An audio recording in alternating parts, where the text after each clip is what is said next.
So here's a question for you. Did dinosaurs ever actually make an appearance in the Bible? It's a really fascinating idea, and for a lot of people, the answer seems to be hiding in plain sight, with two legendary monsters from the book of Job, the Behemoth and the Leviathan.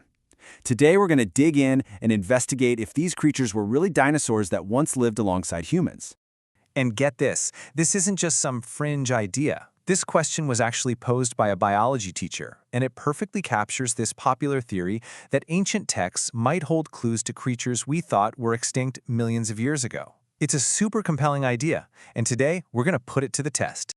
All right, so why do so many of us read these ancient descriptions and immediately think dinosaur?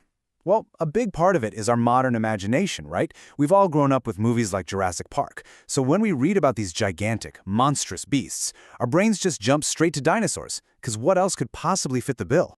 I mean, when you read the text, it's all about their incredible size, their absolutely terrifying power, and these really fearsome descriptions.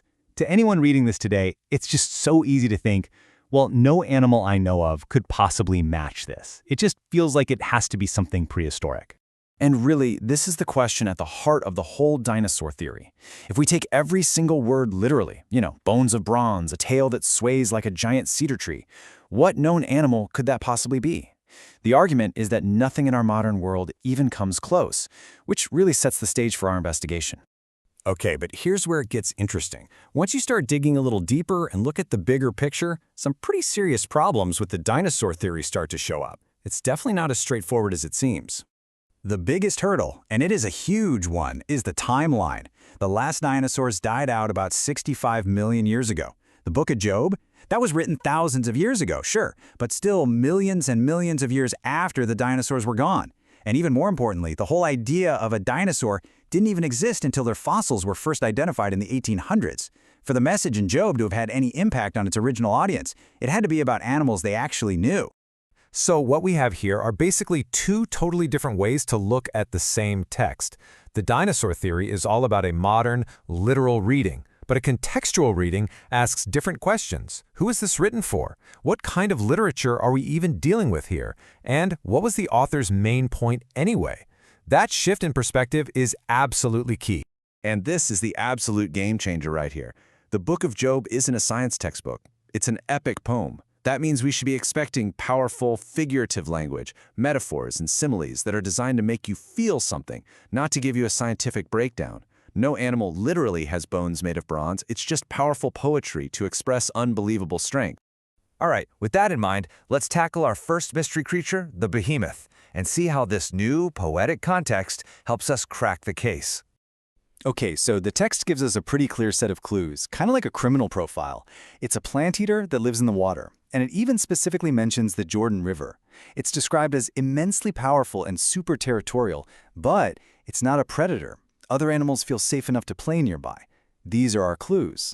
So if you're the detective on this case, and you put all those pieces together, a powerful, territorial, river-dwelling herbivore that everyone in the ancient world would have known about, what animal starts popping into your head? Yep, you probably guessed it. All signs point directly to the hippopotamus. For centuries, long before anyone had ever heard of a dinosaur, this was the consensus view. It's a perfect fit for a creature famous for its incredible strength, its life in the rivers of that region, and its fiercely territorial nature. Okay, I know what you're thinking. The tail. Everyone knows a hippo has that tiny little tail. It's nothing like a massive cedar tree. This seems to sink the whole theory, right? Well, not so fast. The answer is hiding in the original language. It all comes down to a single Hebrew word, sanab. Now, while it can mean tail, its meaning is actually much broader. It can also refer to the end or the entire rear section of an animal, and that right there is the key that unlocks this whole metaphor. So, the description isn't about the size of the tail, it's about the motion. Picture this, a hippo is defending its territory. It rises up out of the water and uses the immense power of its entire hindquarters, its zanab, in the swaying, powerful, tree-like motion to just completely overturn a boat. It's a description of terrifying power, not anatomy. The behemoth is a hippo.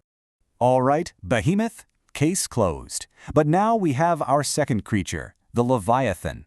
This beast is described in even more dramatic, fearsome terms. It's even called the king over all that are proud. And right off the bat, we get this description of fire and smoke pouring out of its mouth and nostrils. I mean, come on, that's a dragon, right?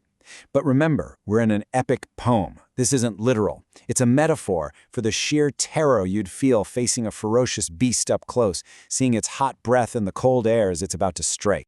But again, if we look past the high drama poetry and focus on the physical clues, a very clear suspect emerges. A back like rows of shields, fearsome teeth and jaws that snap shut like doors, leaving a glistening wake in the water and a jagged trail in the mud.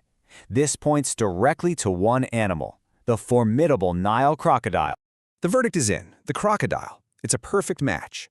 This was a well-known and deeply feared predator in the ancient world, a true apex predator that even lions knew to avoid. The Leviathan, this king of the proud, is the crocodile. So, the behemoth is a hippo, and the Leviathan is a crocodile. Case closed, right? But that leaves the most important question unanswered. Why on earth did God spend 2 entire chapters describing these animals to a man, Job, who is suffering so much? God picks these 2 specific animals, 2 of the most powerful and terrifying creatures known to people at that time. And it's not just about their power. There's one absolutely critical thing they both have in common that's central to the entire book's message. And that's the whole point. No human can tame a hippo. No human can subdue a crocodile. These animals represent a raw power that is completely beyond human control or understanding. They're forces of nature that demand respect and humility. So the message God is giving to Job, and really to all of us, is this. If you, a mere human, can't even begin to control these 2 creatures, how can you possibly presume to understand or question the wisdom of the God who created not just them, but the entire universe? It's a profound, humbling lesson. And that powerful lesson brings us right back to the biggest, toughest question in the whole book, one it's been grappling with all along. If the world is governed by a creator of such infinite power and wisdom, a creator who can handle the untamable, then why is there still suffering and evil? It's a question that challenges us to look beyond easy answers, and it's what makes this ancient text so incredibly relevant even today.